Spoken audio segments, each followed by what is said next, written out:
સ્થાનિક સ્વરાજ્યની ચૂંટણીમાં જોડતોડની રાજનીતિ પૂરજોશમાં ચાલી રહી છે, પરંતુ ગીર સોમનાથ જિલ્લાના સિડોકર ગામ હિન્દુ મુસ્લિમ સમાજનું ગામ એકતાનું પ્રતીક બન્યું છે। સ્થાનિક સ્વરાજ્યની ચૂંટણી એટલે સ્થાનિક પ્રશ્નોનો ઉકેલ લાવી શકે અને કરી શકે તેવા ઉમેદવારની પસંદગી। ગીર સોમનાથ જિલ્લાના વડામથક વેરાવળ તાલુકાનું સિડોકર ગામ કે જ્યાં મુસ્લિમ સમાજ, રબારી સમાજ, દલિત સમાજ, કારડિયા સમાજ, આહિર સમાજ સહિત અનેક સમાજો રહે છે અને આ ગામની એકતા ક્યારેય તૂટી નથી કે તૂટવાની નથી। કોમી એકતાનું પ્રતીક એવું સિડોકર ગામે પૂર્વ ધારાસભ્ય રાજશીભાઈ જોટવાની ઉપસ્થિતિમાં જાહેરસભા યોજાઈ હતી, જેમાં કોંગ્રેસ તેમજ વિરોધી પક્ષો પર પૂર્વ ધારાસભ્ય અને વક્ફ બોર્ડના ડાયરેક્ટર સહિત અગ્રણીઓ આક્ષેપો કર્યા હતા। હજારોની હિન્દુ મુસ્લિમ સમાજની જનમેદની એ ભાજપ અને રાજશી જોટવાને સમર્થન કર્યું હતું અને એકતરફી માહોલ સિડોકર, નવાપરા સહિતના ગામોમાં જોવા મળ્યો છે। હેતલ પ્રજાપતિ, ન્યૂઝ 14 ગીર સોમનાથ। આદરી જિલ્લા પંચાયત નીચે આવતું સિડોકર ગામ એક લઘુમતી સમાજનું ખૂબ મોટું ગામ છે।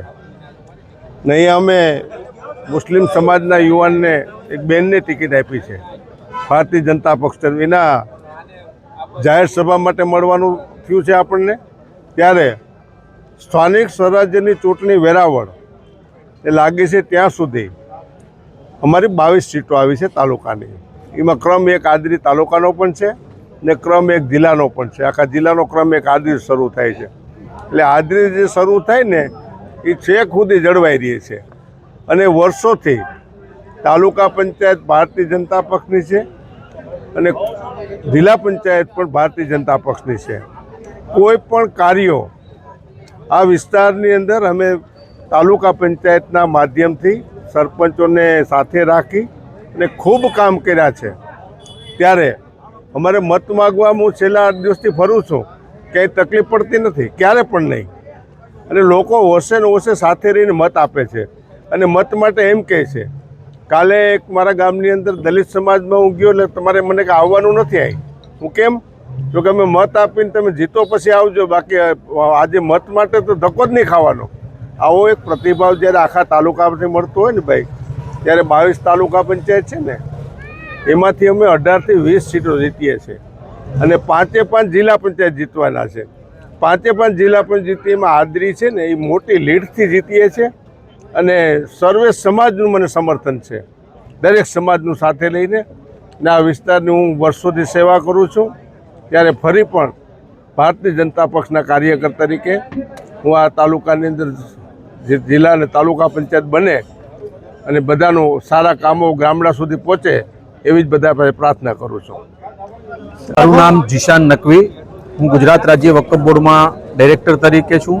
ગુજરાત પ્રદેશ ભાજપ લઘુમતી મોરચામાં પ્રદેશ પૂર્વ પ્રમુખ હતો। હું કોડીનારથી બિલોંગ કરું છું। હું હાલ અત્યારે સિડોકર ગ્રામ ખાતે આદરી જિલ્લા પંચાયતની બેઠક જે રાજશીભાઈ જોટવા સાહેબના નેતૃત્વની અંદર આયોજન થયેલ હતું, આ સિડોકર ગામમાં હું બીજી વખત આવેલો છું। પ્રથમ વખત ધારાસભાના ઇલેક્શન વખતે આવેલો, ત્યારે પણ એ જ માહોલ અને એ જ કોમી એકતાનું આ ગામ, અહીંયા જે એકતા જોવા મળે છે, અહીંયા દરેક સમાજ સર્વે સમાજ સાથે મળી અને અહીં સિડોકરની સીટ એક મુસ્લિમને ભારતીય જનતા પાર્ટીએ જ્યારે આપેલ હોય ત્યારે સર્વે લોકો અહીં આ સીટને જીતાડવા માટે તનતોડ મહેનત કરતા હોય, એ એક આ દેશની કોમી એકતાને અને નરેન્દ્રભાઈ મોદીના સૂત્રને સાર્થક કરતું સબકા સાથ સબકા વિકાસ, એવી રીતે અમારા ગીર સોમનાથ જિલ્લામાં પણ તમામ જગ્યાએ અમારે તાલુકા પંચાયતની 4 સીટ મુસ્લિમ સમાજને આપેલ છે। નગરપાલિકામાં ઉના, તાલાળા, વેરાવળ દરેક જગ્યાએ મુસ્લિમ સમાજને ભારતીય જનતા પાર્ટીમાંથી ટિકિટ આપેલ છે। એમાં ઘણી સીટો બિનહરીફ થયેલ છે અને બધા મુસ્લિમ ઉમેદવારો પણ સારી રીતે જીતે છે એવો અમને અપૂર્વ વિશ્વાસ છે। અને આ સિડોકર ગામમાં આજે સભાનું સફળ આયોજન કરેલ છે તે બદલ અહીંના લોકલ અને અહીંના નેતા રાજશીભાઈ જોટવાનું હું આભાર વ્યક્ત કરું છું। આમ આપના માધ્યમથી કહેવા માંગુ છું કે દરેક વખતે મુસ્લિમોને જ્યારે પણ મતદાન સમય આવે ત્યારે કોંગ્રેસ જાગૃત થાય છે અને કોંગ્રેસ તમને આમ મુસ્લિમ સમાજને ભરમાવવા માટેના ભરપૂર પ્રયાસો કરે છે।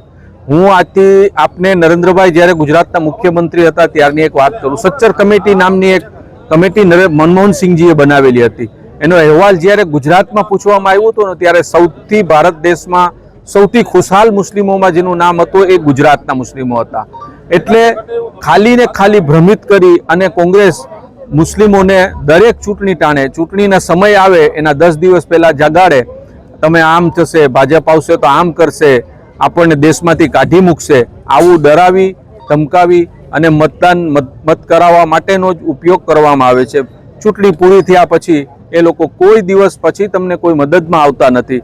ત્યારે સ્થાનિક જે ભારતીય જનતા પાર્ટીના જ્યાં પણ નેતા હશે, હું માનું છું ત્યાં સુધી હું ઘણા જગ્યાએ ફરું છું, દરેક જગ્યાએ મુસ્લિમ સમાજને ભારતીય જનતા પાર્ટીના દરેક નેતાઓ પોતાની રીતે અનેક પ્રકારની મદદો કરે છે. જે મતને માંગણી નથી ભૂલી, મત નથી આપતા કે મતનું શું છે એ નથી વિચારતા, છતાં પણ ભારતીય જનતા પાર્ટીના દરેક નેતાઓ મુસ્લિમ સમાજને દરેક જે પોતાનાથી બનતી મદદો તે સરકારી રાહે હોય કે તમામ સમાજની જે રાહે આવે એમાં ભેદભાવ વગર મદદ કરે છે. આ ભારતીય જનતા પાર્ટી છે. સત્તારભાઈ કાદરભાઈ તવાણી, પૂર્વ સરપંચ, સિડોકર ગ્રામ પંચાયત. બરાબર, હું 10 વર્ષ સરપંચના મેં આ કર્યા છે આ ગામમાં. મારી પહેલાંના જે પૂર્વ સરપંચ હોય એ બધા આ ગામમાં સરપંચાઈ કરી છે. અમારું ગામ છે એ હિન્દુ મુસ્લિમનું ગામ છે. બરાબર, અમે બધા સાથે મળીને રહીએ છીએ. અહીંયા કોઈને કોઈ જાતનો ભેદભાવ છે નહીં. બરાબર, અને ભારતીય જનતા પાર્ટીને એવું નથી કે આ નવી છે. અમે વર્ષોથી મતો આપતા આવીએ છીએ અને અમારી તાલુકા પંચાયત અથવા જિલ્લા પંચાયતની સીટને ભાજપમાં છૂટાવીએ છીએ. અમને આ ભારતીય જનતા પાર્ટીએ આ ગામને ઘણું બધું આપ્યું છે અને ઘણો મતલબ વિકાસ કર્યો છે. આ જે કોંગ્રેસના લોકો છે ખોટા ભરમાવે છે અને કે લોકોને ગેરમાર્ગે દોરે છે.